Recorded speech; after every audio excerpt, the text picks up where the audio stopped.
Hello everyone, welcome to SPC centre. This is Prashant Kumar. Friends, आज के इस वीडियो में मैं आप लोगों के साथ करेंट अफेयर से संबंधित कुछ महत्वपूर्ण चीज़ों को डिस्कस करूंगा। यह जो करेंट अफेयर डिस्कशन होगा वह एडुटेरिया करेंट अफेयर मैगजीन से संबंधित है और इसके अंतर्गत 16 से 31 मार्च 2024 के दौरान जो भी महत्वपूर्ण राष्ट्रीय, अंतर्राष्ट्रीय और बिहार राज्य से संबंधित घटनाएं घटित हुई है उन सभी महत्वपूर्ण पहलुओं को इस वीडियो में डिस्कस किया जाएगा। यह जो वीडियो है वह 17वीं बीपीएससी प्रीलिम्स परीक्षा के साथ साथ अन्य सभी आयोजित की जाने वाली सभी महत्वपूर्ण प्रतियोगिता परीक्षाओं के लिए भी आज का वीडियो काफ़ी ज़्यादा इंपॉर्टेंट है। तो आइए हम लोग इसका डिस्कशन प्रारंभ करते हैं। पहला पॉइंट है, स्विस संगठन IQ एयर की विश्व वायु गुणवत्ता रिपोर्ट 2023 के अनुसार भारत को दुनिया के तीसरे सबसे प्रदूषित देश के रूप में घोषित किया गया है। ठीक है, IQ एयर जो है वह स्विस संगठन है और इसने विश्व वायु गुणवत्ता रिपोर्ट जारी की है और इसके अनुसार जो भारत है वह विश्व का तीसरा सबसे अधिक प्रदूषित देश है। ठीक है, पहले नंबर पे है वह बांग्लादेश सबसे ज़्यादा प्रदूषित देश है और दूसरे नंबर पे पाकिस्तान प्रदूषित देश है और तीसरे नंबर पे कौन आता है? भारत। ठीक है, दिल्ली को लगातार चौथे साल विश्व की सबसे प्रदूषित राजधानी घोषित की गई है। वहीं बिहार के बेगूसराय को दुनिया के सबसे प्रदूषित महानगरीय क्षेत्र के रूप में मान्यता दी गई है। यानी कि भारत विश्व का तीसरा सबसे प्रदूषित देश है, दिल्ली विश्व की सबसे प्रदूषित राजधानी है और बिहार का बेगूसराय दुनिया के सबसे प्रदूषित महानगरीय क्षेत्र है। तो यह काफ़ी महत्वपूर्ण है। यहाँ से 4 प्रश्न बनने की संभावना है। पहला, विश्व वायु गुणवत्ता रिपोर्ट किसके द्वारा जारी की जाती है? तो स्विस संगठन IQ एयर के द्वारा जारी की जाती है। भारत का स्थान कौन सा है और सबसे प्रदूषित राजधानी कौन सा है और बिहार का बेगूसराय सबसे प्रदूषित महानगरीय क्षेत्र है। ये सभी महत्वपूर्ण है। अगला पॉइंट है, भारतीय निर्वाचन आयोग यानी कि इलेक्शन कमीशन ऑफ इंडिया ने पिछले लोकसभा चुनावों में 60% से कम भागीदारी वाले 414 मतदान केंद्रों पर मतदान प्रतिशत को बढ़ावा देने के उद्देश्य से हिमाचल प्रदेश में मिशन 414 शुरू किया है। यानी कि मिशन 414 जो है वह election commission of India ECI के द्वारा शुरू किया गया है। क्यों शुरू की गई है ECI के द्वारा? तो हिमाचल प्रदेश के वैसे मतदान केंद्र जहां पर पिछली लोकसभा चुनाव के दौरान 60% से कम वोटिंग हुई, वहां पर उन क्षेत्रों में वोटिंग प्रतिशत को बढ़ावा देने के लिए हिमाचल प्रदेश के उन मतदान केंद्रों पर इलेक्शन कमीशन ऑफ इंडिया के द्वारा मिशन 414 शुरू किया गया है। तो आप लोग याद रखेंगे, mission 414 election commission of India के द्वारा हिमाचल प्रदेश राज्य के अंतर्गत।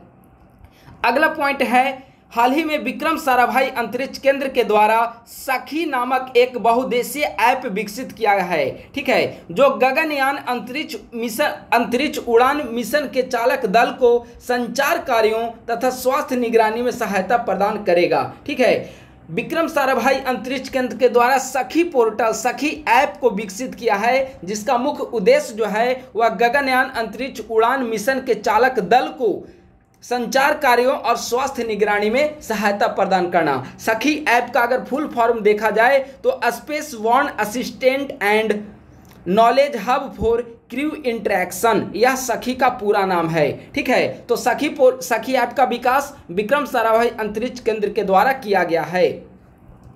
अगला पॉइंट है, अक्टूबर 2024 तक भारत की पहली battery energy storage system giga factory Jammu Kashmir में लॉन्च की जाएगी। ठीक है, आप लोग याद रखेंगे, भारत की पहली battery energy storage system giga factory को कहां पर लॉन्च किया जाएगा? तो जम्मू कश्मीर के अंतर्गत लॉन्च किया जाएगा। यह फैक्ट्री गुड इनफ एनर्जी के द्वारा विकसित की जा रही है और इसका लक्ष्य प्रतिवर्ष 5 मिलियन टन से अधिक कार्बन उत्सर्जन को कम करना है, जो कि 2070 तक भारत के नेट जीरो लक्ष्य का समर्थन करता है। तो यह काफ़ी महत्वपूर्ण है। हाल ही में किस समय तक या किस महीने तक भारत की पहली battery energy storage system giga factory को लॉन्च किया जाएगा? तो अक्टूबर 2024 तक कहां लॉन्च किया जाएगा? तो जम्मू कश्मीर में इसे लॉन्च किया जाएगा। अगला है, हाल ही में युवा आलोचक निशांत को उनकी कृति कविता पाठक आलोचना के लिए 29वें देवी शंकर अवस्थी पुरस्कार से सम्मानित किया गया है। तो देवी शंकर अवस्थी पुरस्कार से किसे सम्मानित किया गया? युवा आलोचक निशांत को। किस कृति के लिए? तो कविता पाठक आलोचना के लिए उन्हें यह सम्मान प्रदान किया गया है। अगला पॉइंट है, हाल ही में ड्रोन निर्माता कंपनी गरुड़ एरोस्पेस के द्वारा सीमा गश्ती निगरानी ड्रोन त्रिशूल लॉन्च किया गया है। तो प्रश्न पूछा जा सकता है कि हाल ही में चर्चा में रहा त्रिशूल क्या है? तो आप क्या बताएंगे कि ड्रोन निर्माता कंपनी गरुड़ एरोस्पेस के द्वारा एक ड्रोन का विकास किया गया है और उसी ड्रोन का नाम त्रिशूल दिया गया है।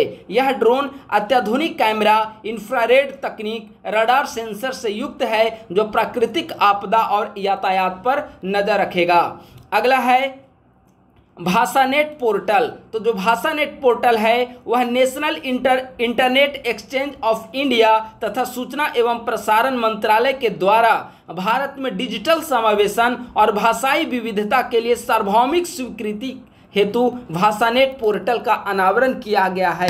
ठीक है, तो आप लोग याद रखेंगे भाषानेट पोर्टल का अनावरण किसके द्वारा किया गया? तो national internet exchange of India यानी कि NIXI तथा सूचना एवं प्रसारण मंत्रालय के द्वारा किया गया है भाषानेट पोर्टल का अनावरण। अगला है, हाल ही में पांडवुला गुट्टा को तेलंगाना में विशेष भू विरासत स्थल नामित किया है। आपसे पूछा जा सकता है कि हाल ही में विशेष भू विरासत स्थल नामित किए जाने के कारण चर्चा में रहा पांडवुला गुट्टा किस राज्य में अवस्थित है? तो आप क्या बताएंगे? तेलंगाना में स्थित है। हाल ही में भारतीय रेल मंत्री अश्विनी वैष्णव के द्वारा की गई एक घोषणा के अनुसार वर्ष 2026 तक देश की पहली बुलेट ट्रेन अहमदाबाद मुंबई मार्ग पर चलेगी। यानी कि देश की पहली बुलेट ट्रेन अहमदाबाद मुंबई मार्ग पर वर्ष 2026 से प्रारंभ हो जाएगी। अगला है, हाल ही में भारत के महान खिलाड़ी पंकज अडवाणी को चीन में स्थित विश्व बिलियर्ड्स संग्रहालय के द्वारा हॉल ऑफ फेम में शामिल किया गया है। चीन में स्थित विश्व बिलियर्ड्स संग्रहालय के द्वारा किस भारतीय खिलाड़ी को हॉल ऑफ फेम में शामिल किया गया? तो आप क्या बताएंगे? पंकज अडवाणी को शामिल किया गया है। अगला पॉइंट है, हाल ही में ईडी के द्वारा दिल्ली शराब नीति में दिल्ली के मुख्यमंत्री अरविंद केजरीवाल को गिरफ्तार किया गया है। अरविंद केजरीवाल मुख्यमंत्री के पद पर रहते हुए गिरफ्तार किए जाने वाले देश के पहले मुख्यमंत्री हैं। ठीक है, आप याद रखेंगे पद पर रहते हुए गिरफ्तार किए जाने वाले देश के पहले मुख्यमंत्री कौन बने? अरविंद केजरीवाल। क्या मामला है? तो दिल्ली शराब नीति केस में इनकी गिरफ्तारी की गई है। हाल ही में हिंसाग्रस्त कैरेबियाई देश हैती में फंसे भारतीयों को पड़ोसी देश डोमिनिकन गणराज्य में स्थानांतरित करने के लिए भारत सरकार के द्वारा ऑपरेशन इंद्रावती लॉन्च की गई है। आपसे पूछा जा सकता है कि हाल ही में भारत सरकार के द्वारा लॉन्च किए गए ऑपरेशन इंद्रावती का संबंध निम्नलिखित में किससे है? तो आप क्या बताएंगे? जो ऑपरेशन इंद्रावती है वह हैती में फंसे भारतीयों को वहां से बाहर निकालने के लिए भारत सरकार के द्वारा ऑपरेशन इंद्रावती प्रारंभ की गई है। ठीक है, अगला है, पोर्टल के जरिए बांधों तथा नहरों के पानी का रियल टाइम डेटा आम जनता को प्रदान करने वाला राजस्थान देश का पहला राज्य बना है। पोर्टल के जरिए बांधों तथा नहरों के पानी का रियल टाइम डेटा आम जनता को प्रोवाइड करने वाला देश का पहला राज्य कौन बना है? राजस्थान। तो इस दृष्टिकोण से काफी महत्वपूर्ण है। हाल ही में नई दिल्ली में संघाई सहयोग संगठन SCO स्टार्टअप फोरम के चौथे संस्करण का आयोजन किया गया है। यह पहल SCO सदस्य देशों के मध्य स्टार्टअप बातचीत को व्यापक बनाने, नवाचार के लिए अनुकूल माहौल तैयार करने और रोजगार सृजन को बढ़ावा देने पर केंद्रित है। तो SCO स्टार्टअप फोरम के चौथे संस्करण का आयोजन कहां पर किया गया? तो नई दिल्ली में किया गया है। अगला है, हाल ही में इसरो के द्वारा पुष्पक नामक रीयूजेबल लैंडिंग व्हीकल LEX-02 के लैंडिंग परीक्षण को सफलतापूर्वक पूरा किया गया है। RLV यानी कि reusable landing vehicle LEX-02 ISRO के द्वारा RLV-TD कार्यक्रम के तहत किए जाने वाले प्रयोगों की श्रृंखलाओं का दूसरा प्रयोग है। इसका पूरा नाम यहाँ पर दिया गया है reusable launch vehicle technology demonstration RLV-TD। ठीक है, तो आप लोग याद रखेंगे हाल ही में चर्चा में रहा पुष्पक क्या है? तो रीयूजेबल लैंडिंग व्हीकल है पुष्पक। यह इसरो के द्वारा लॉन्च किया गया है। हाल ही में 18 मार्च से 31 मार्च के मध्य संयुक्त राज्य अमेरिका और भारत के बीच द्विपक्षीय त्रिसेवा मानवीय सहायता और आपदा राहत अभ्यास टाइगर ट्रम्प भारत के पूर्वी समुद्री तट काकीनाडा एवं विशाखापत्तनम आंध्र प्रदेश पर आयोजित किया गया है। एक तो प्रश्न यहाँ से बन सकता है कि टाइगर ट्रम्प किन दो देशों के बीच किया जाने वाला अभ्यास है। यह युद्धाभ्यास नहीं है बल्कि मानवीय सहायता और आपदा राहत अभ्यास है। टाइगर ट्रम्प भारत और अमेरिका के बीच इसका हाल ही में आयोजन कहां पर किया गया, तो भारत के पूर्वी समुद्री तट पर इसका आयोजन किया गया। जो पूर्वी समुद्री तट है वहां पर बेसिकली काकीनाडा और विशाखापत्तनम जो कि आंध्र प्रदेश में अवस्थित है वहां पर किया गया। तो टाइगर ट्रम्प आप लोग याद रखेंगे। प्रवासन के माध्यम से नई आनुवंशिक विविधता लाकर रणथंभौर राष्ट्रीय उद्यान की बाघ आबादी को संरक्षित करने के लिए आनुवंशिक बचाव का प्रस्ताव किया गया है। तो यह भी महत्वपूर्ण है। ब्रांड फाइनेंस इंश्योरेंस 2024 की रिपोर्ट के अनुसार बीमा दिग्गज LIC विश्व स्तर पर सबसे मजबूत बीमा ब्रांड के रूप में उभरा है। तो सबसे मजबूत बीमा ब्रांड के रूप में कौन उभरा है? LIC life insurance of corporation, Bharatiya Jeevan बीमा निगम। ठीक है। अगला है, हाल ही में इसरो ने PSLV orbital experimental module 3 POEM, ठीक है, इसका पूरा नाम है, शॉर्ट नाम है इसका POEM 3, P for PSLV, O for orbital, E for experimental और M फॉर मॉड्यूल 3। तो पोएम 3 को पृथ्वी के वायुमंडल में बिना कोई मलबा छोड़े सफलतापूर्वक पुनः प्रवेश कराकर अंतरिक्ष क्षेत्र में एक नई उपलब्धि हासिल की है। तो पोएम 3 क्या है? इसरो के द्वारा पोएम 3 को लॉन्च किया गया है। हाल ही में गुजरात के शिक्षा मंत्री के द्वारा शिक्षा में प्रौद्योगिकी के महत्व पर बल देते हुए एक ऑनलाइन शिक्षण मंच शिक्षा रिफॉर्म लॉन्च किया गया है। तो शिक्षा रिफॉर्म नामक ऑनलाइन शिक्षण मंत्र किस राज्य के शिक्षा मंत्री के द्वारा लॉन्च किया गया? तो गुजरात। चौधरी चरण सिंह हरियाणा कृषि विश्वविद्यालय के द्वारा मटर की फसल को प्रभावित करने वाले एक नई बीमारी विचेस ब्रूम की खोज की गई है। तो विचेस ब्रूम किस फसल से संबंधित रोग है? तो यह मटर की फसल को नकारात्मक रूप से प्रभावित करता है और इसकी खोज विचेस ब्रूम नामक बीमारी की खोज चौधरी चरण सिंह हरियाणा कृषि विश्वविद्यालय के द्वारा की गई है। अगला है, हाल ही में केंद्रीय कृषि मंत्रालय के द्वारा नई दिल्ली के कृषि भवन में कृषि एकीकृत कमान और नियंत्रण केंद्र का उद्घाटन किया गया है। कहां पर किया गया? कृषि एकीकृत कमान और नियंत्रण केंद्र का उद्घाटन तो नई दिल्ली में किया गया है। किसके द्वारा? कृषि मंत्रालय के द्वारा। अगला है फ्लैश पे ऐप। तो फ्लैश पे ऐप जो है वह फेडरल बैंक के द्वारा NPCI के सहयोग से संपर्क रहित भुगतान के लिए लॉन्च किया गया है। तो आप लोग याद रखेंगे फ्लैश पे ऐप किससे संबंधित है? तो फेडरल बैंक के द्वारा जारी किया गया है या NPI के सहयोग से इसे बनाया गया है, लॉन्च किया गया है। हाल ही में इलेक्शन कमीशन ऑफ इंडिया के द्वारा 85 वर्ष से अधिक उम्र के व्यक्तियों और 40% विकलांग व्यक्तियों के लिए घर से मतदान की सुविधा प्रदान करने के लिए सक्षम ऐप को लॉन्च किया गया है। तो सक्षम ऐप को किसके द्वारा लॉन्च किया गया है? Election commission of India ECI के द्वारा। क्यों लॉन्च किया गया है? तो 85 वर्ष से अधिक उम्र के जो व्यक्ति हैं या फिर 40% विकलांग व्यक्तियों को घर से मतदान की सुविधा प्रदान करने के लिए, जब लोकसभा चुनाव अभी चल रहा था तो 85 से अधिक वर्ष के जो व्यक्ति हैं, जो बुजुर्ग हैं, वे चूंकि उनको मतदान केंद्र पर लंबे समय तक उनको घंटों खड़ा रहना पड़ता, तो इस समस्या से निजात दिलाने के लिए सक्षम ऐप जो है वह इलेक्शन कमीशन ऑफ इंडिया के द्वारा विकसित किया गया, लॉन्च किया गया है। हाल ही में पश्चिम बंगाल में डोल जात्रा महोत्सव का आयोजन किया गया है। डोल जात्रा महोत्सव का संबंध किस राज्य से है? तो वेस्ट बंगाल से है। यह महोत्सव जो है राधा कृष्ण को समर्पित है। अगला है, हाल ही में घोषित एयर ट्रांसपोर्ट अवार्ड्स 2024 में इंडिगो को एयरलाइंस ऑफ द ईयर के लिए नामित किया गया है। तो एयरलाइंस ऑफ द ईयर किसे नामित किया गया? इंडिगो को एयरलाइंस ऑफ द ईयर से नामित किया गया है।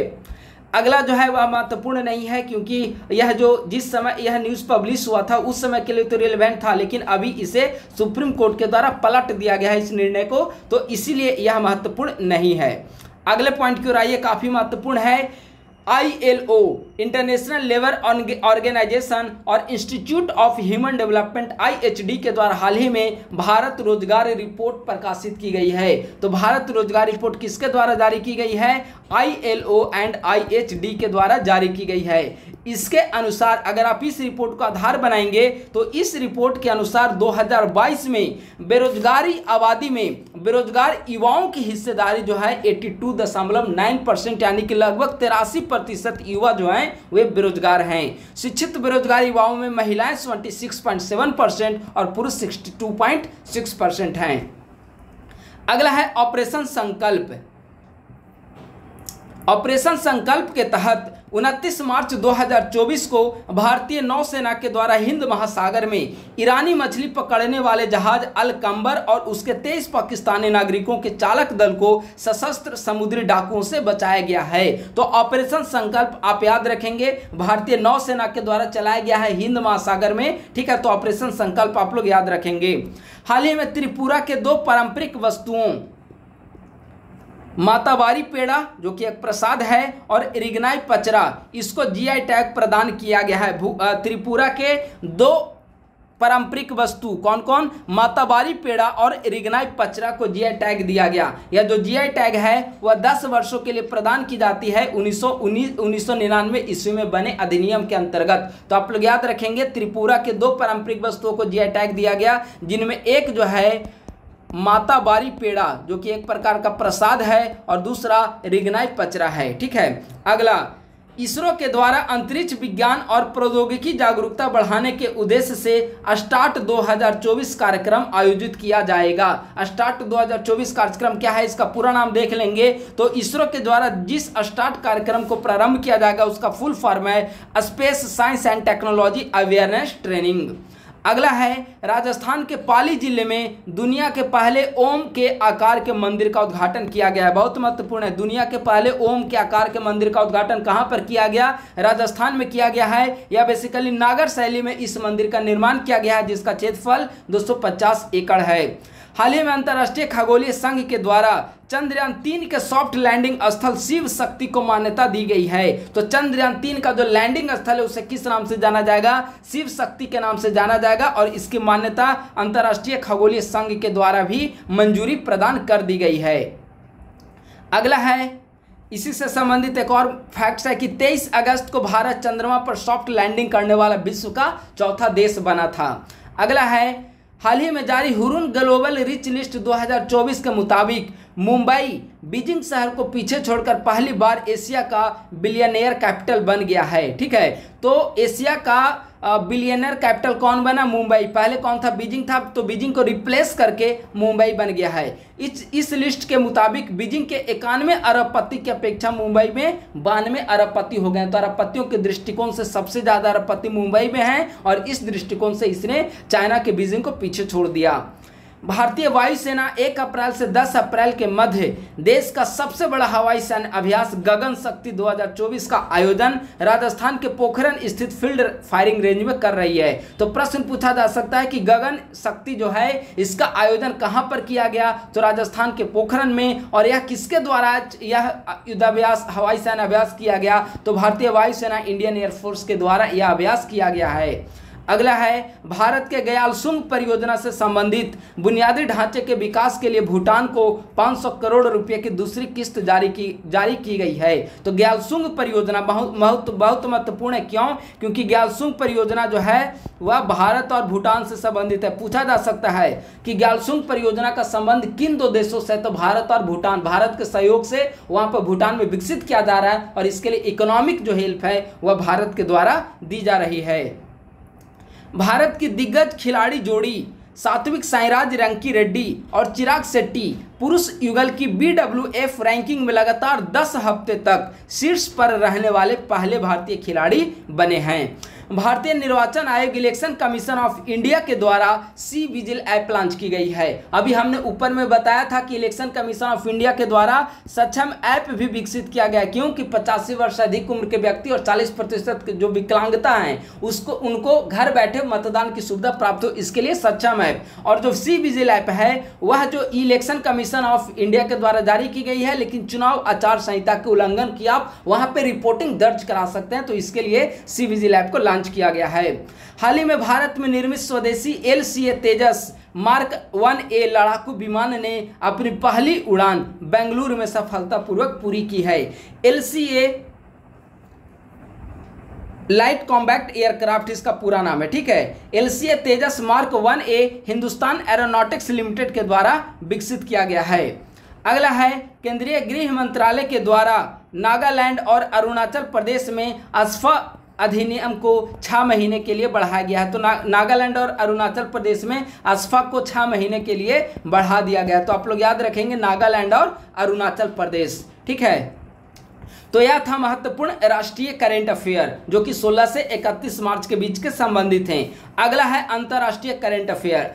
हाल ही में संयुक्त राष्ट्र सतत विकास समाधान नेटवर्क UNSDSN के द्वारा विश्व खुशहाली रिपोर्ट 2024 जारी की गई है। वर्ल्ड हैप्पीनेस इंडेक्स किसके द्वारा जारी की गई है? United Nations sustainable development solution network UNSDSN के द्वारा। इसमें कुल 143 देशों को शामिल किया गया है और भारत का स्थान 126वां है, यानी कि भारत 126/143, कुल 143 देशों में भारत का स्थान 126वां है। और फिनलैंड लगातार 7वें वर्ष इस रैंक में, इस सूची में टॉप स्थान पर स्थित है। टॉप 3 अगर देखा जाए तो फिनलैंड, डेनमार्क और आइसलैंड टॉप 3 कंट्रीज इसमें शामिल हैं। भारत का स्थान 143 देशों में 126वां है। विश्व खुशहाली रिपोर्ट मुख्यतः 6 कारकों पर निर्भर करती है: सामाजिक सहयोग, आय, स्वास्थ्य, स्वतंत्रता, उदारता और भ्रष्टाचार की अनुमति। इनमें सबसे बॉटम रैंक देखा जाए, सबसे फर्स्ट रैंक पर आपने फिनलैंड देखा, लेकिन सबसे नीचे अफगानिस्तान है। अगला है हाल ही में चर्चा में रहा याओंडे घोषणा का संबंध अफ्रीका से है। इसके तहत 11 अफ्रीकी देशों ने मलेरिया से होने वाली मौतों को खत्म करने का फैसला लिया है। तो याओंडे घोषणा का संबंध किस देश से है? तो अफ्रीका से है। याओंडे अफ्रीकी देश कैमरून की राजधानी है।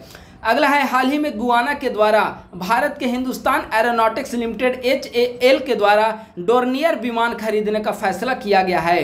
तो डोर्नियर विमान खरीदने का फैसला किसके द्वारा किया गया है? तो गुआना के द्वारा। अगला है वर्ष 2024 में 23 मार्च को अर्थ आवर डे मनाया गया। यह एक विशेष अभियान है जिसमें दुनिया भर के लोग 1 घंटे के लिए अपने लाइट्स और अन्य विद्युत उपकरण बंद कर देते हैं तथा जलवायु परिवर्तन के प्रभाव से पृथ्वी को बचाने का संकल्प लेते हैं। तो अर्थ आवर डे कब? 23 मार्च को अर्थ आवर डे, ठीक है।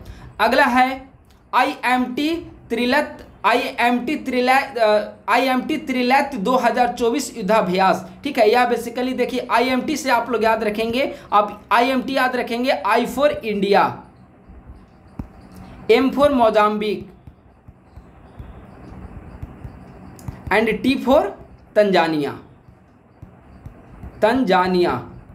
ये 3 देशों का युद्धाभ्यास है जिसमें IMT इंडिया, मोजाम्बिक और तंजानिया शामिल हैं। यह एक त्रिपक्षीय युद्धाभ्यास है, IMT त्रिलैट 2024, ठीक है।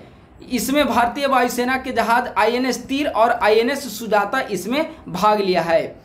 हाल ही में नेपाल सरकार के द्वारा गंडकी प्रांत के एक शहर पोखरा को देश की पर्यटन राजधानी घोषित की गई है। तो नेपाल की पर्यटन राजधानी किसे घोषित किया गया है? तो पोखरा को, जो कि गंडकी प्रांत का एक महत्वपूर्ण शहर है, उसे वहां की पर्यटन राजधानी घोषित की गई है।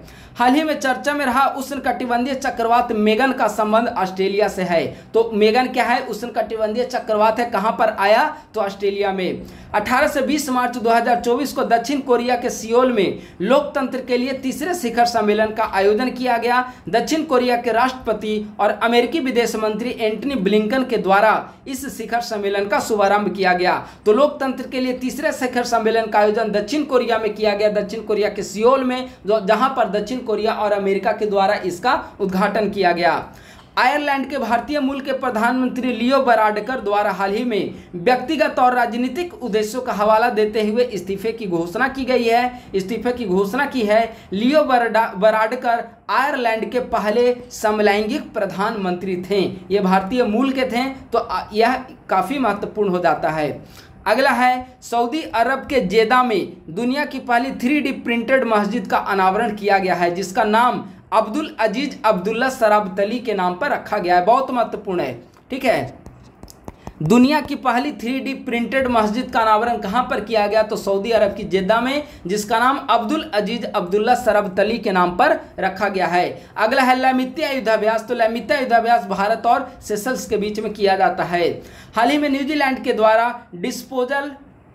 डिस्पोजेबल ई सिगरेट या वेप्स पर प्रतिबंध तथा नाबालिगों का ऐसे उत्पाद बेचने के लिए वित्तीय दंड बढ़ाए जाने की घोषणा की गई है। अमेरिका के मैसाचुसेट्स जनरल हॉस्पिटल में पहली बार जेनेटिक रूप से संशोधित सुअर की किडनी को जीवित रोगी में सफलतापूर्वक प्रत्यारोपित किया गया है। हालांकि वह जो पेशेंट है उसकी हाल कुछ दिनों पहले डेथ हो चुकी है, लेकिन अपनी तरह का पहला मामला था कि सुअर की किडनी को जीवित व्यक्ति में प्रत्यारोपित किया गया था। कहाँ पर? अमेरिका के मैसाचुसेट्स जनरल हॉस्पिटल में।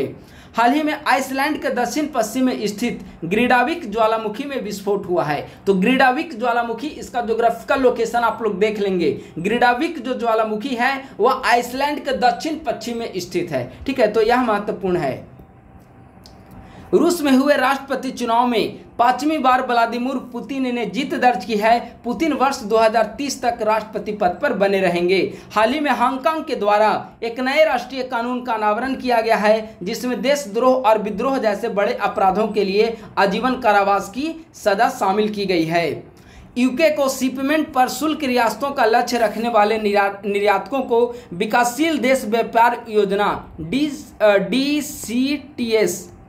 DCTS के तहत, इसका फुल फॉर्म हो गया डेवलपमेंट कंट्री ट्रेड स्कीम, ठीक है। इसके तहत नए ब्रिटिश नियमों का पालन करना होगा, यानी कि यूके को शिपमेंट पर शुल्क रियायतों का लक्ष्य रखने वाले निर्यातकों को DCTS के तहत नए ब्रिटिश नियमों का पालन करना होगा। यूके सरकार के द्वारा प्रस्तुत DCTS का उद्देश्य विकासशील देशों के वैश्विक अर्थव्यवस्था में एकीकृत करना, व्यापार साझेदारी को बढ़ावा देना और आपूर्ति श्रृंखलाओं को मजबूत करना है। सऊदी अरब पहली बार ऐतिहासिक मिस यूनिवर्स कार्यक्रम में भाग लेगा। सऊदी अरब की रूमी अल कहतानी पहली बार आधिकारिक तौर पर इस्लामिक देश के पहले प्रतिनिधि के रूप में मिस यूनिवर्स प्रतियोगिता में भाग लेंगी। और आप देखेंगे कि सऊदी अरब में विगत कुछ वर्षों से वहां पर मॉडर्नाइजेशन पर काफी फोकस किया जा रहा है, और मिस यूनिवर्स प्रोग्राम में शामिल होना एक बहुत बड़ा कदम है इस्लामिक कंट्रीज के लिए। तो यह महत्वपूर्ण है। सऊदी अरब की रूमी अल कहतानी पहली बार भाग लेंगी इस्लामिक कंट्रीज के प्रतिनिधि के रूप में। हाल ही में ब्रिटेन के निवासी क्रिस ब्राउन पृथ्वी का सबसे दूरस्थ बिंदु पॉइंट नीमो तक पहुंचने वाले इतिहास के प्रथम व्यक्ति बने हैं। कौन हैं? तो क्रिस ब्राउन ब्रिटेन के निवासी हैं और पृथ्वी के सबसे दूरस्थ बिंदु पॉइंट नीमो तक पहुंचने वाले विश्व के पहले व्यक्ति बने। नीमो पॉइंट जो है वह न्यूजीलैंड के पूर्व में दक्षिणी प्रशांत महासागर में स्थित है। आप लोग इसका ज्योग्राफिकल लोकेशन देख लेंगे। हाल ही में यूरोपीय अंतरिक्ष एजेंसी की GAIA दूरबीन से 2 प्राचीन तारा धाराओं शिव और शक्ति की खोज की गई है। अमेरिका के बाल्टीमोर मेरीलैंड शहर में फ्रांसिस स्कॉट ब्रिज एक मालवाहक जहाज से टकराकर ध्वस्त हो गया, जिसमें 6 व्यक्तियों की मौत हो गई है। इसके बाद मैरीलैंड शहर में आपातकाल की घोषणा की गई है। थाईलैंड समलैंगिक विवाह को मान्यता प्रदान करने वाला पहला दक्षिण पूर्वी एशियाई देश बना है। समलैंगिक विवाह को मान्यता प्रदान करने वाला पहला दक्षिण पूर्वी एशियाई देश कौन बना है? तो थाईलैंड बना है, ठीक है। अगर पहला देखेंगे तो समलैंगिक विवाह को मान्यता देने वाला पहला एशियाई देश जो है वह ताइवान है, और पहला दक्षिण पूर्वी एशियाई देश है वह है थाईलैंड। हाल ही में UNEP के द्वारा जारी फूड वेस्ट इंडेक्स 2024 के अनुसार विश्व के करीब 19% खाद्य पदार्थ या 1.05 बिलियन टन भोजन 2022 में बर्बाद किया गया है। यहाँ यह प्रश्न पूछा जा सकता है, इसका डिटेल हमने यूट्यूब पे डिस्कस किया पहले यह रिपोर्ट को, ठीक है। यह महत्वपूर्ण है कि फूड वेस्ट इंडेक्स रिपोर्ट किसके द्वारा जारी की गई है? तो आप क्या बताएंगे? UNEP के द्वारा जारी की गई है। अगला है, हाल ही में भारत का government e market GEM portal Korea के KONEPS तथा सिंगापुर के GEBIZ के बाद सार्वजनिक खरीद के लिए दुनिया का तीसरा सबसे बड़ा ई कॉमर्स प्लेटफॉर्म बन गया है। तो भारत का GEM पोर्टल जो है वह दुनिया का तीसरा सबसे बड़ा ई कॉमर्स प्लेटफॉर्म बन गया है, कोरिया और सिंगापुर के बाद। ठीक है, तो यह महत्वपूर्ण है।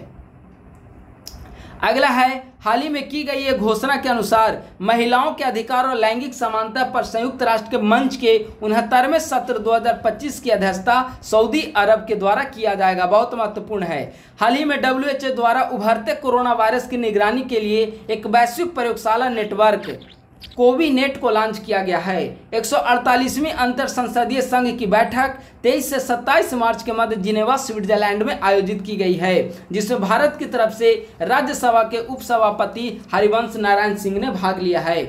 अगला है, हुरून ग्लोबल रिच लिस्ट 2024 के अनुसार विश्व में सर्वाधिक अरबपतियों की संख्या कहां पर है? चीन में है। इसके बाद दूसरे नंबर पे अमेरिका है और तीसरे नंबर पे भारत है। चीन में सबसे ज़्यादा जो है अरबपति हैं, 814 अरबपति चीन में हैं। दूसरे नंबर पे अमेरिका है जहां पर 800 अरबपति है और तीसरे नंबर पे भारत जहां पर 271 अरबपति हैं। ठीक है, इस रिपोर्ट के अनुसार एलन मस्क 231 बिलियन डॉलर की वेल्थ के साथ पहले स्थान पे हैं, सबसे अमीर अरब, सबसे ज़्यादा संपत्ति रखने वाले अरबपति। ठीक है, हाल ही में प्रथम वैश्विक परमाणु ऊर्जा शिखर सम्मेलन का आयोजन बेल्जियम में किया गया है। प्रथम वैश्विक परमाणु ऊर्जा शिखर सम्मेलन का आयोजन कहां पर किया गया? तो बेल्जियम में किया गया है। इसकी सह अध्यक्षता बेल्जियम के प्रधानमंत्री अलेक्जेंडर डिक्रू और अंतर्राष्ट्रीय परमाणु ऊर्जा एजेंसी IAEA के महानिदेशक राफेल मेरियानो ग्राउसी ने की है। इस सम्मेलन का उद्देश्य जीवाश्म ईंधन के उपयोग को कम कर ऊर्जा सुरक्षा तथा आर्थिक विकास को बढ़ावा देना है। प्रथम वैश्विक परमाणु ऊर्जा शिखर सम्मेलन का आयोजन कहां पर? तो बेल्जियम में किया गया।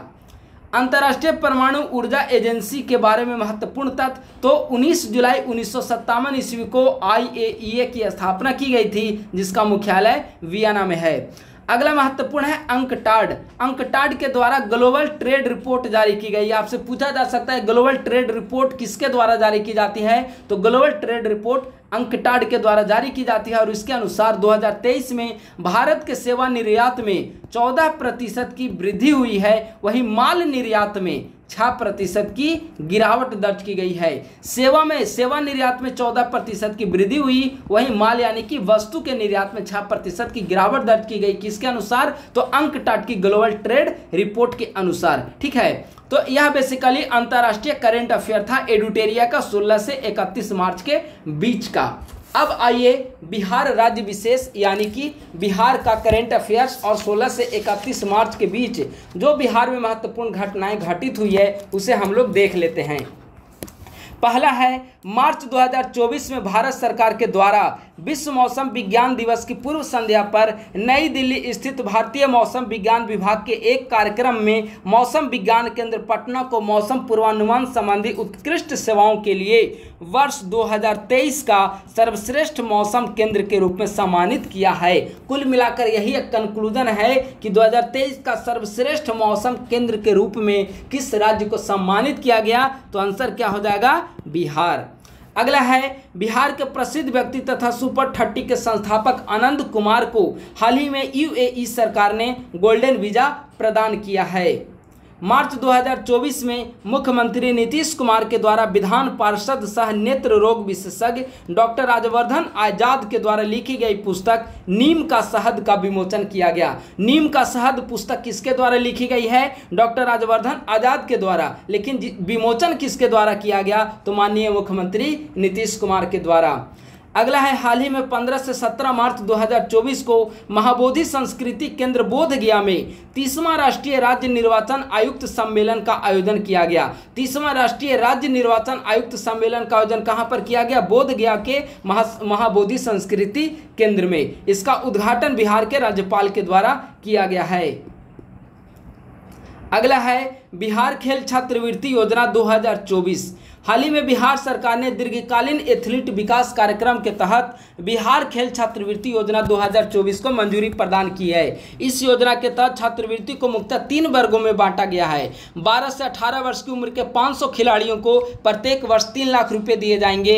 12 से 24 वर्ष के राष्ट्रीय और अंतर्राष्ट्रीय स्तर के 200 खिलाड़ियों को प्रत्येक वर्ष 5 लाख रुपए दिए जाएंगे और ओलंपिक स्तर के 25 खिलाड़ियों को 20 लाख रुपए प्रतिवर्ष दिए जाएंगे। तो यह है बिहार खेल छात्रवृत्ति योजना, जिसके तहत क्रमशः 3 लाख रुपये, 5 लाख रुपये और 20 लाख रुपया प्रतिवर्ष प्रदान किया जाएगा।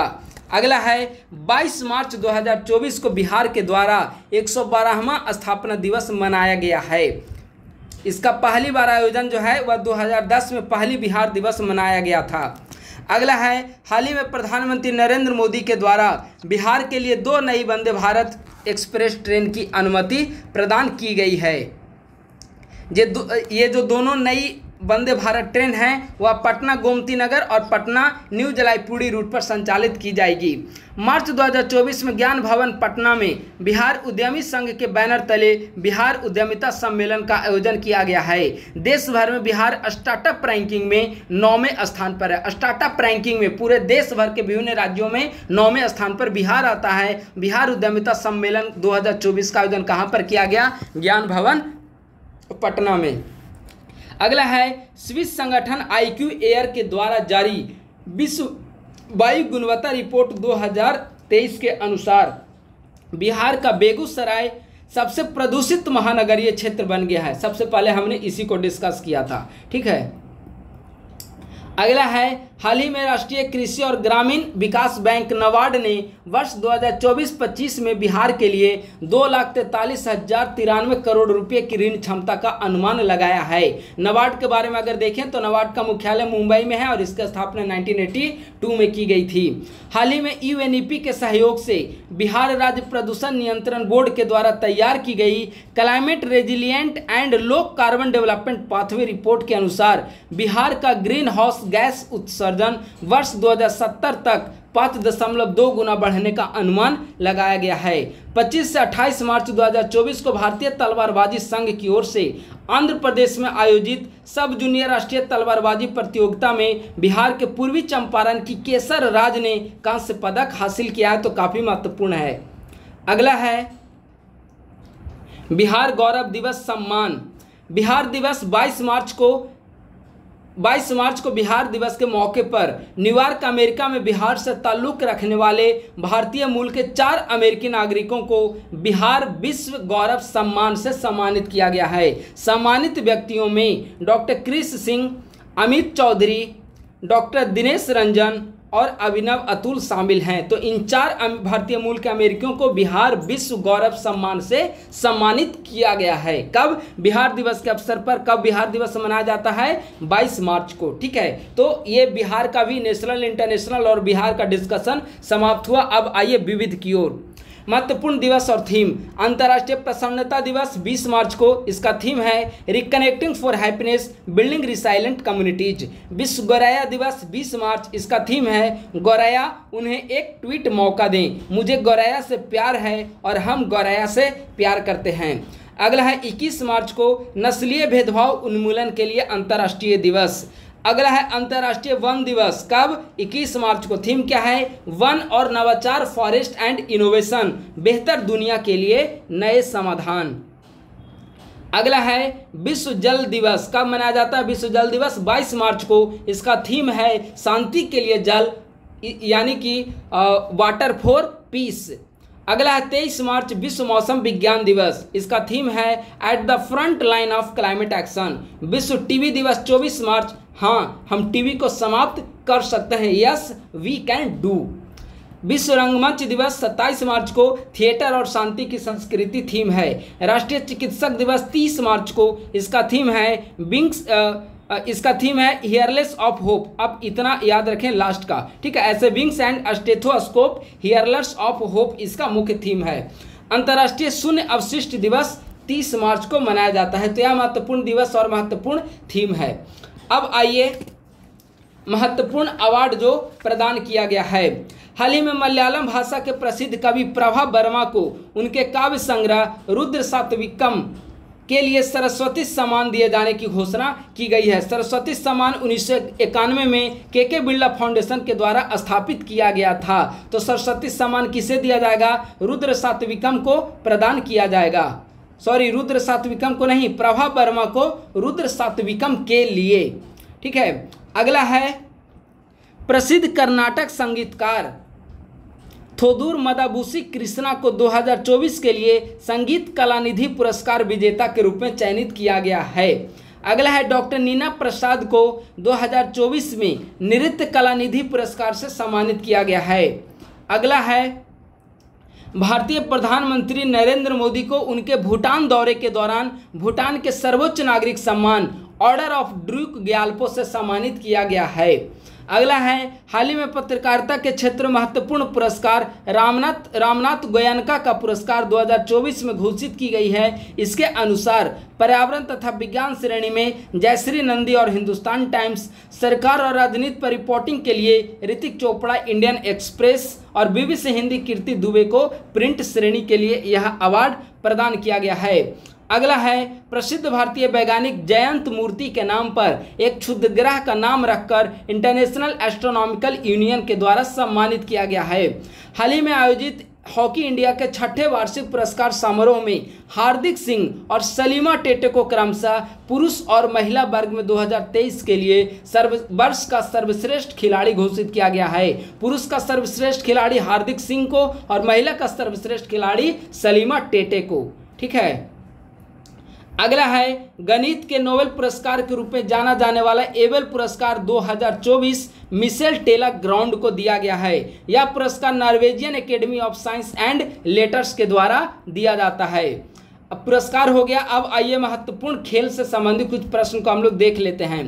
टेबल टेनिस के प्रसिद्ध खिलाड़ी शरत कमल को भारतीय ओलंपिक समिति के द्वारा पेरिस ग्रीष्मकालीन ओलंपिक 2024 में भारतीय दल के ध्वजवाहक के रूप में नियुक्त किया गया है। ठीक है, तो आप लोग याद रखेंगे टेबल टेनिस के प्रसिद्ध खिलाड़ी शरत कमल को भारतीय ओलंपिक समिति के द्वारा पेरिस ग्रीष्मकालीन ओलंपिक 2024 में भारतीय दल के ध्वजवाहक के रूप में नियुक्त किया गया है। अगला है इसका जो आयोजन है ग्रीष्मकालीन पेरिस ओलंपिक, इसका आयोजन पेरिस में किया जाएगा 26 जुलाई से 11 अगस्त के बीच में। अगला है नॉर्थ ईस्ट गेम्स 2024 का तीसरा संस्करण नागालैंड के regional centre for sporting excellence Sovima में शुरू होगा। नागालैंड के मुख्यमंत्री के द्वारा इसका उद्घाटन किया गया है। आप लोग याद रखिए नॉर्थ ईस्ट गेम्स 2024 का आयोजन नागालैंड में किया गया, यही महत्वपूर्ण है। T20 में सर्वाधिक रन T20 में 12,000 रन बनाने वाले पहले भारतीय खिलाड़ी कौन बने? तो T20 में 12,000 रन बनाने वाले पहले भारतीय खिलाड़ी विराट कोहली बने हैं। विश्व में सर्वाधिक T20 रन बनाने का कीर्तिमान क्रिस गेल के नाम पर दर्ज है और 12,000 रन बनाने वाले पहले भारतीय खिलाड़ी विराट कोहली बने हैं। भारत के प्रसिद्ध टेबल टेनिस खिलाड़ी जी साथियान WTT फीडर खिताब जीतने वाले प्रथम भारतीय खिलाड़ी बन गए हैं।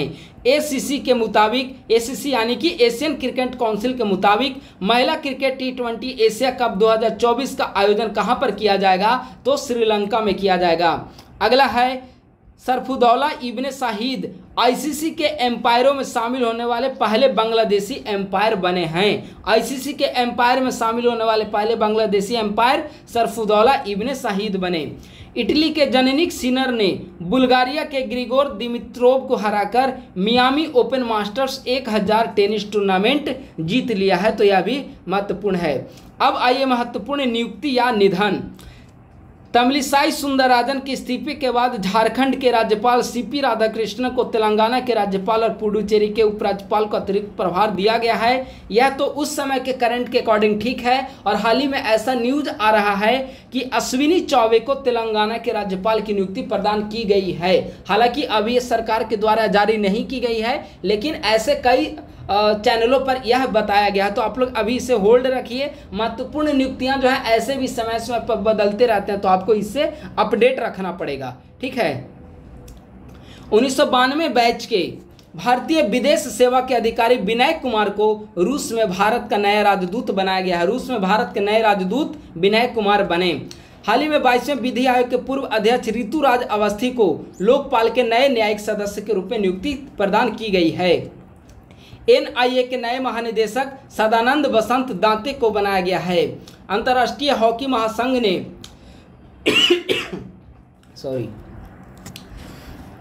अंतर्राष्ट्रीय हॉकी महासंघ ने नई FIH एथलीट समिति के सह अध्यक्ष के रूप में भारतीय हॉकी खिलाड़ी PR श्रीजेश को नियुक्त किया है। भारतीय राष्ट्रीय आपदा प्रबंधन प्राधिकरण के अधिकारी कमल किशोर को संयुक्त राष्ट्र महासचिव गुतेरस के द्वारा आपदा जोखिम न्यूनीकरण के लिए विशेष प्रतिनिधि के रूप में नियुक्त किया गया। बहुत महत्वपूर्ण है, कमल किशोर संयुक्त राष्ट्र महासचिव के द्वारा आपदा जोखिम न्यूनीकरण के लिए विशेष प्रतिनिधि के रूप में नियुक्त किया गया है। Federation of India export organisation के नए अध्यक्ष कौन बने? तो अश्विनी कुमार। जय श्री दास वर्मा को उद्योग मंडल फिक्की महिला संगठन के 41वें राष्ट्रीय अध्यक्ष के रूप में नियुक्त किया गया है। तो फिक्की के 41वें राष्ट्रीय अध्यक्ष जय श्री दास वर्मा को बनाया गया है। अगला है, लियो वराडकर के इस्तीफे के बाद साइमन हैरिस आयरलैंड के सबसे युवा प्रधानमंत्री के रूप में नियुक्त हुए हैं। हाल ही में आयोजित राष्ट्रपति चुनाव में जीतकर विपक्षी उम्मीदवार बसीरू डियोमे फेय पश्चिमी अफ्रीकी देश सेनेगल के नए राष्ट्रपति बने हैं। और आज का अंतिम करंट अफेयर है, 8 वर्ष के समाजवादी शासन की समाप्ति के पश्चात केंद्र दक्षिणपंथी डेमोक्रेटिक अलायंस के नेता लुइस मॉन्टेनेग्रो पुर्तगाल के नए प्रधानमंत्री बने। तो पुर्तगाल के नए प्रधानमंत्री कौन बने हैं? Louis Montenegro. तो दोस्तों इस प्रकार से आज की इस वीडियो में हमने 16 से 31 मार्च के दौरान एडुटेरिया की महत्वपूर्ण करंट अफेयर, चाहे वह राष्ट्रीय, अंतर्राष्ट्रीय या फिर बिहार स्पेशल से संबंध हो, उसका हमने डिस्कशन किया है। इसके पूर्व का एडुटेरिया का करंट अफेयर डिस्कशन का वीडियो हमारे यूट्यूब चैनल के प्लेलिस्ट में अवेलेबल है, आप लोग वहां से उसे देख सकते हैं। अगर हमारे यूट्यूब चैनल पर आप लोग नए हैं तो हमारे यूट्यूब चैनल को आप लोग सब्सक्राइब कर लीजिए, जहां पर बीपीएससी की प्रीलिम्स और मेंस से संबंधित विभिन्न वीडियोस और गाइडलाइंस आपको समय समय पर प्रोवाइड किए जाते हैं। हमारे टेलीग्राम ग्रुप का आप लोग ज्वाइन कर सकते हैं @ISPCS सेंटर।